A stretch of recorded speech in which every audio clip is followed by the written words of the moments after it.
This route leaves Béziers via Pont-Vieux to the Canal du Midi.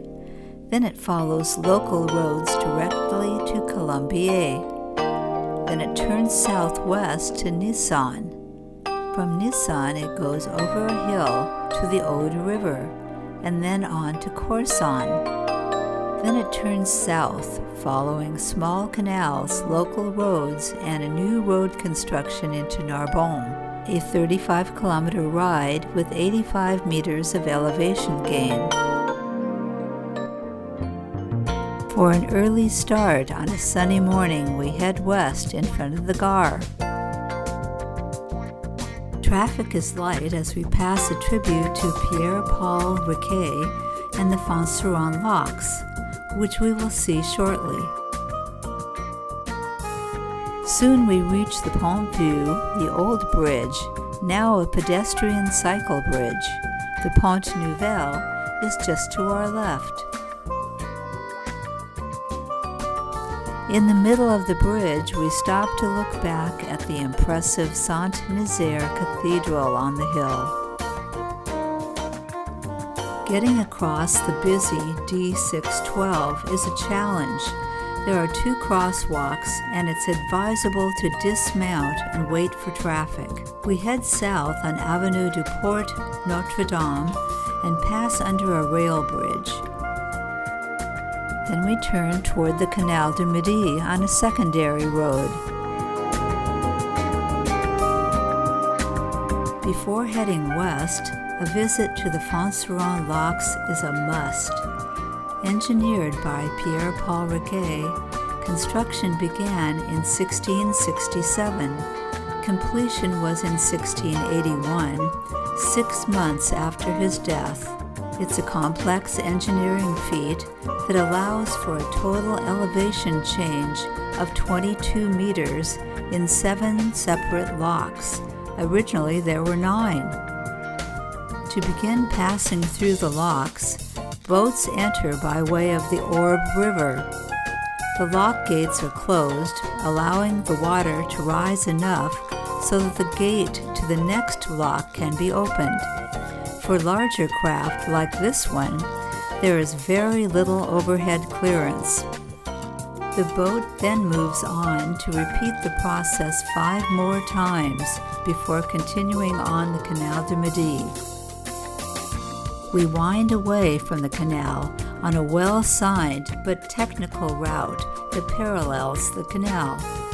We're actually avoiding the Canal du Midi path today, as it is very rough and slow going. In 2006, we rode the Canal du Midi from Toulouse to Sète. Some parts were paved and scenic, but not this section from Béziers to Colombier. After our underpass, we find ourselves on an actual cycle track.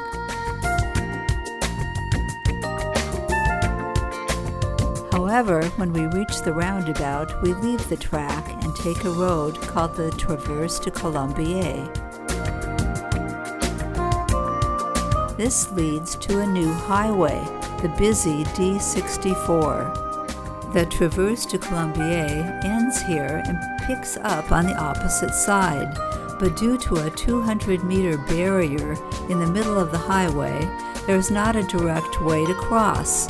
To get around the barrier, we ride on the D64 shoulder for 100 meters, then wait for traffic to clear in both directions. Then we can cross, backtrack, and get back on the Traverse Road. Phew.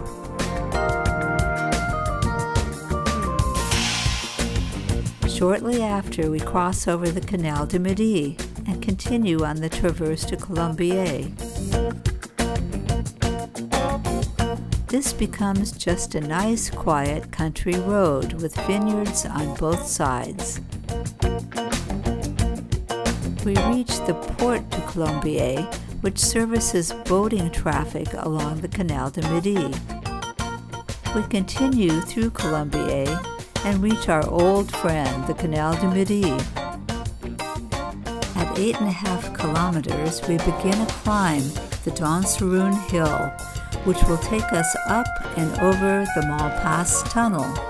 The tunnel itself is underground and exclusively for the Canal du Midi traffic only. Excavated in 1679, it was Europe's first navigable canal tunnel, built at night in secret by Pierre-Paul Riquet and his crew when funding was withdrawn because the project was running well over budget. The tunnel is 165 meters long, which was finished as you see it here in a little more than a week. We crest the hill at 9 kilometers without seeing the tunnel. After the Danseroon Hill, it's a welcome freewheeling downhill to Nissan-Danseroon. This is a quiet little town. We arrive during lunch and wind past the church for a quick exit from Nissan. The D162 highway runs directly through Nissan. We exit at the roundabout. We're climbing again as we ride in the roadway, but traffic is light today and the scenery is very pretty. Then we get a nice descent past more of today's vineyards. In Salle d'Aude, the road is flanked by columns of plane trees with vineyards on either side as far as we can see. We leave the highway for a quieter rural road that will take us toward Corson. We're now following the course of the Aude River through farmland and more vineyards. At Corson, we cross over the Aude River and continue through town. At 25 kilometers, the paving stops and we ride straight on Quai de Lamartine Prolongé beside the Canal de Grand Vin. This looked direct and perfect on the satellite map. Too bad there wasn't a Google Street View here. This turned out to be rough, rutted, and muddy. It looked more like a drainage ditch. The only advantage was that it was straight and direct and didn't last too long. What a relief when we reach a paved roadway, the Chemin de Posette.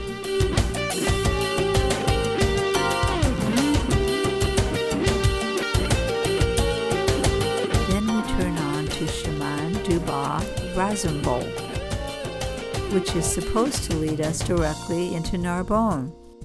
In 2019, satellite maps showed this going straight into Narbonne.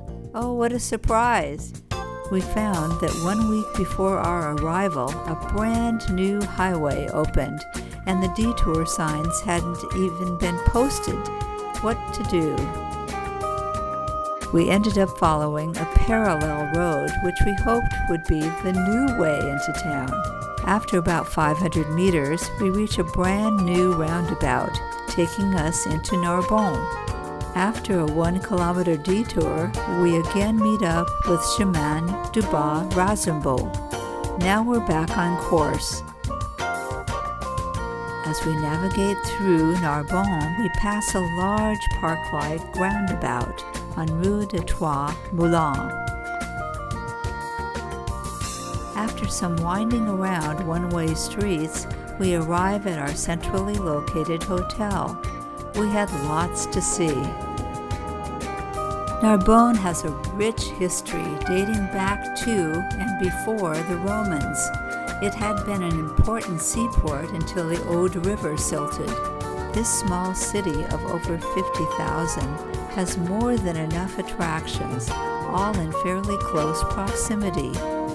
Its focal point is the Canal de la Robine, which is an offshoot of the Canal du Midi. You can stroll alongside and watch the vessels tied up or on their way to the Mediterranean. The Archbishop's Palace with its archaeology museum and art gallery are outstanding and reveal the medieval, ancient, and prehistoric past of the city, and the Musée d'Art has assembled displays from the 1600s to the 1900s. Be sure to take in the winding stairway to the top of the battlements for an outstanding view of the cathedral, the canal, and the city. Just outside the palace on the square, there are a few steps leading down to an exposed fragment of the Via Domitia Roman road, which ran through Narbonne, connecting Spain and Rome and spanning the south of modern-day France. The cathedral, which was begun in 1272, has a vaulted choir that soars 41 meters. It also has a huge array of interesting gargoyles dotting the outside. Close by is the Herrarium Romain. It's a first-century network of underground galleries connected by corridors. This gives you a picture of how it would have been 2,000 years ago, all very well presented. A short stroll down the canal is Les Halles, a huge building with booths selling all sorts of foods to buy, from wine, fish, and pastries to olives and more.